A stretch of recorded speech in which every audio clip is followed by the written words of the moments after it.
What's up, guys? It's your boy Keep It Real MMA. I know this is completely different. I'm inside a steel cabin because I'm doing security work.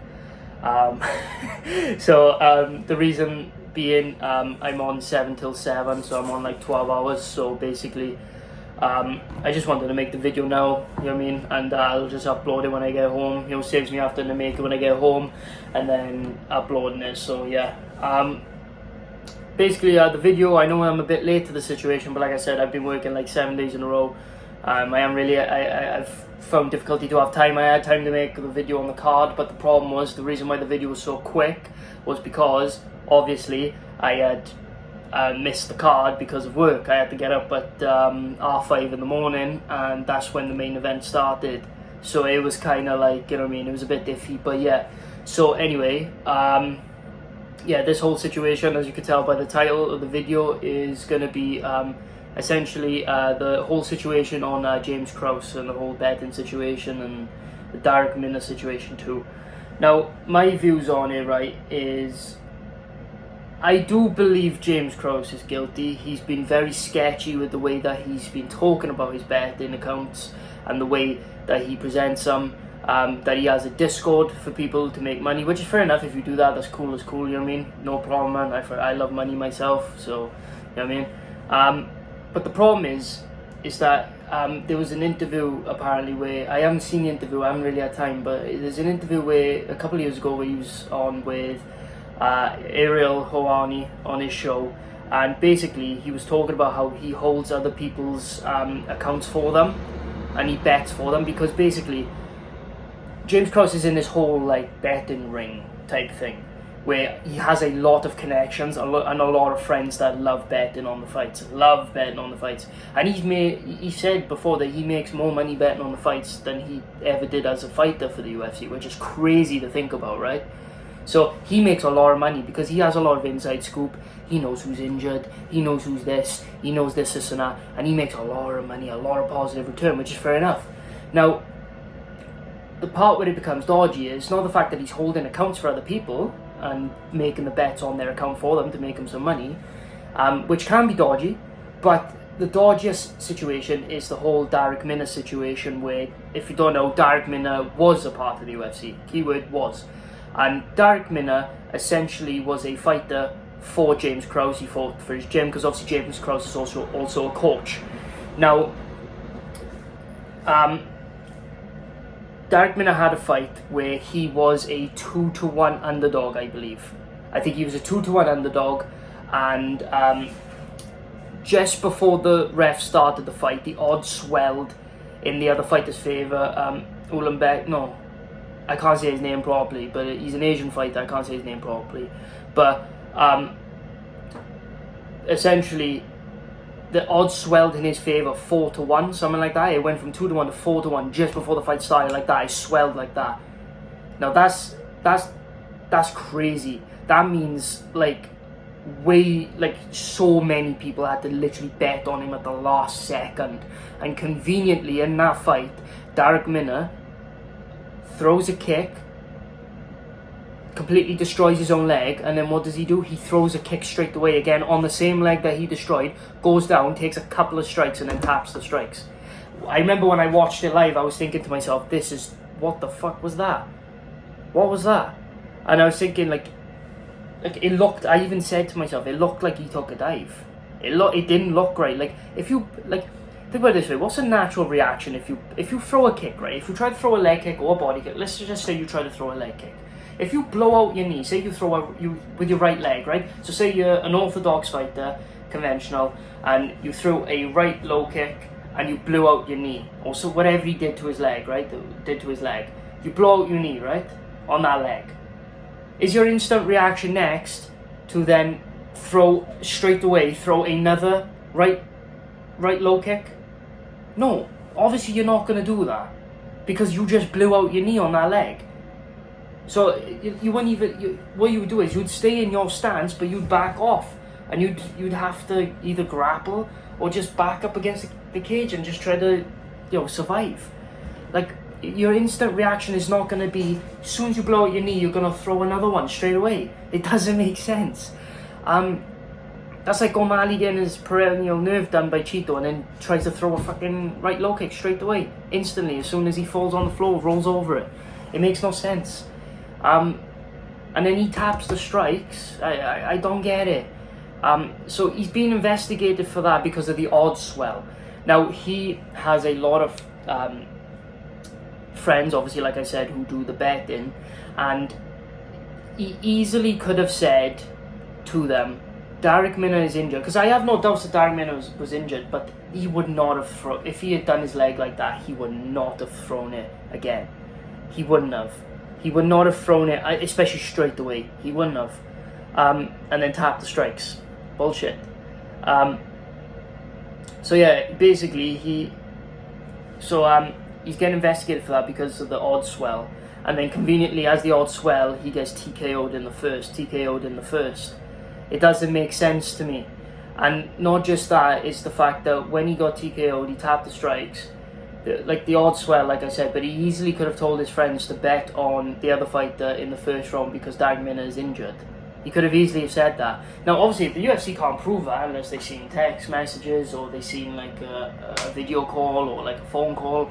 Otherwise, they can't prove that. But what they can prove is if all the accounts that bet at the last second, if they're managed by James Krause or have a direct association with him. And if they do, he's fucked. He is completely fucked. He's already fucked. They've already ruined his career, basically. Now, I understand the investigation. I completely understand where the UFC is coming from. I do understand the investigation. I really do. Right? I'll just talk about what I agree with at the moment before I get into something that I highly disagree with. I completely agree in the sense of stopping James Krause from coaching in his gym while the investigation is ongoing.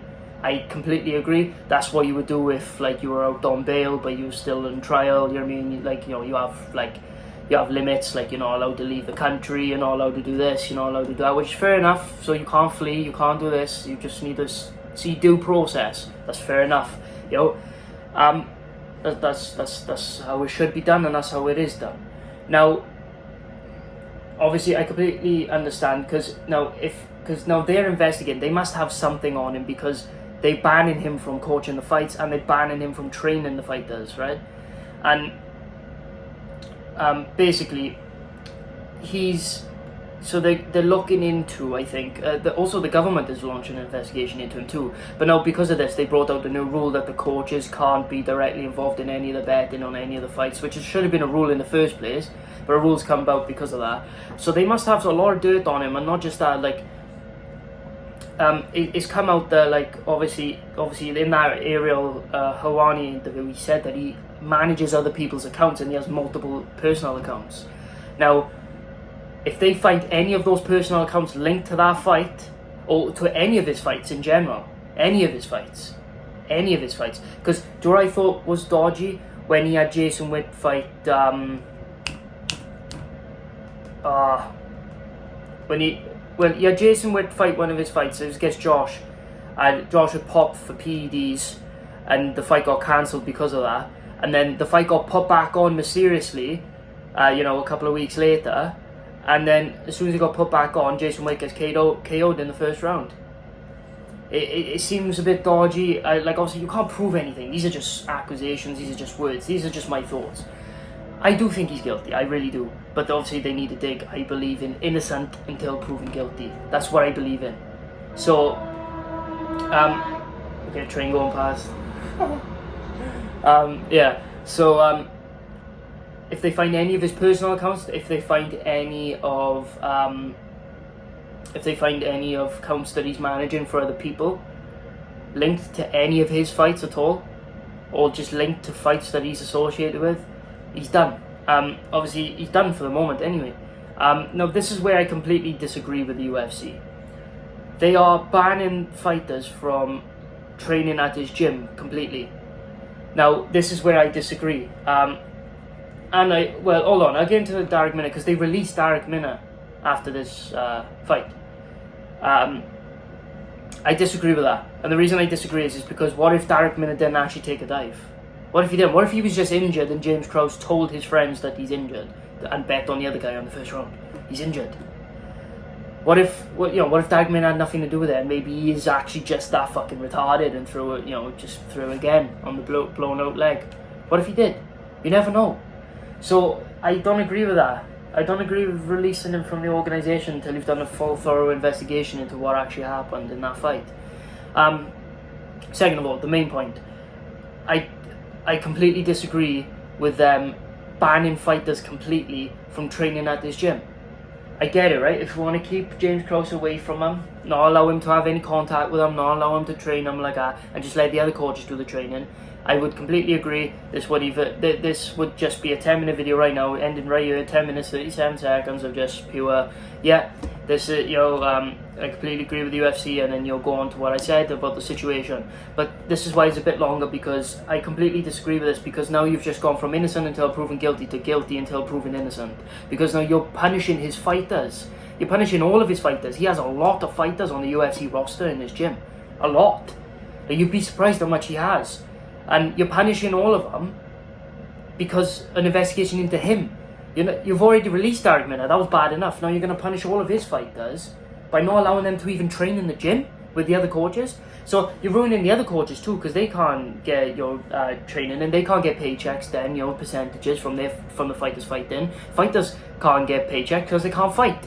They're going to have to relocate. A lot of them are going to have to relocate to completely different states. What if some of them had a mortgage on a house, so now they can't have that house? They have to move somewhere else because their gym they can't use it. It's completely and utterly wrong.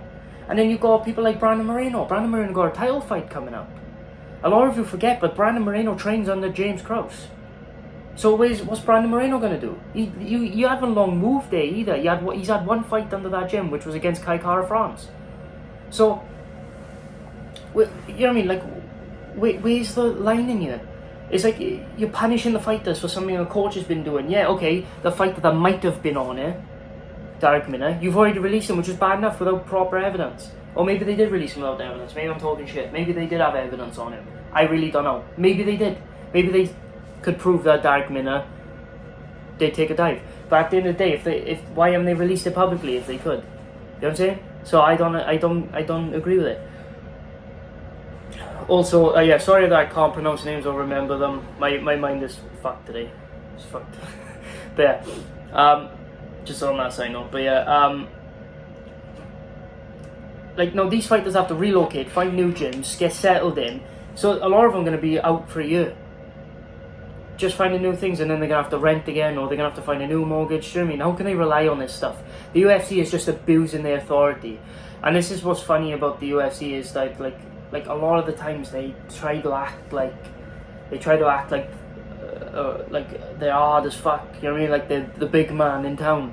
I don't understand.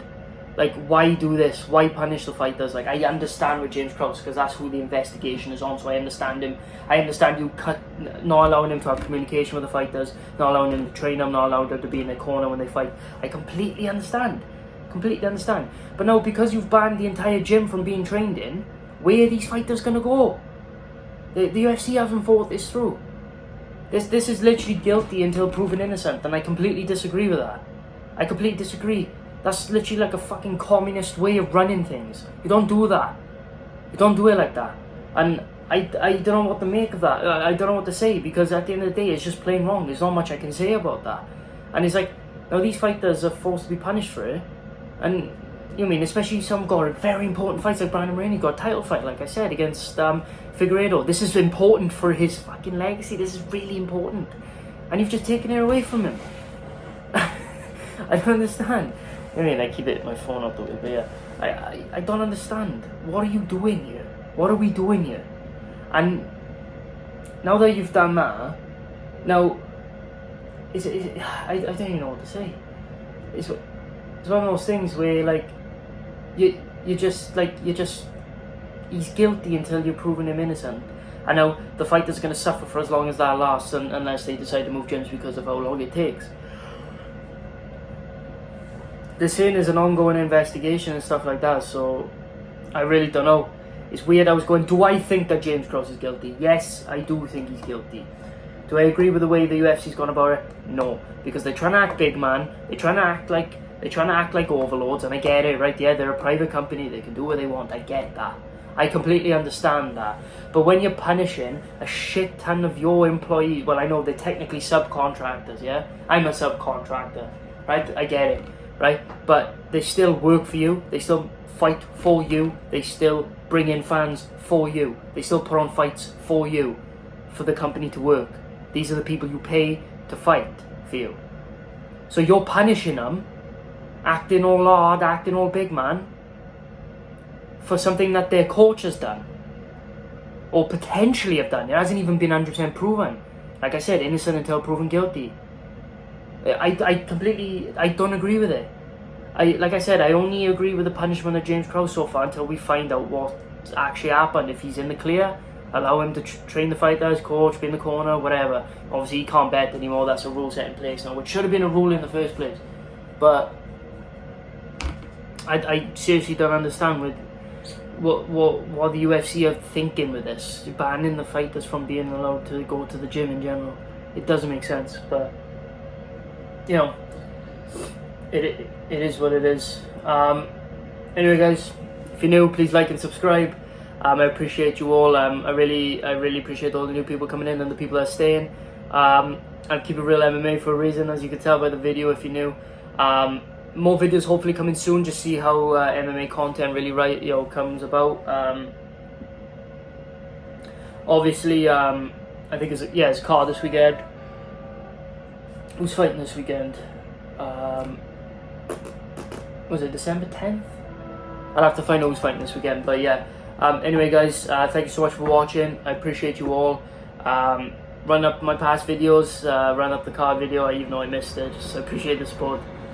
So yeah, thank you so much, guys, for watching. This is Keep It Real MMA. I'll see you guys in the next video. Peace.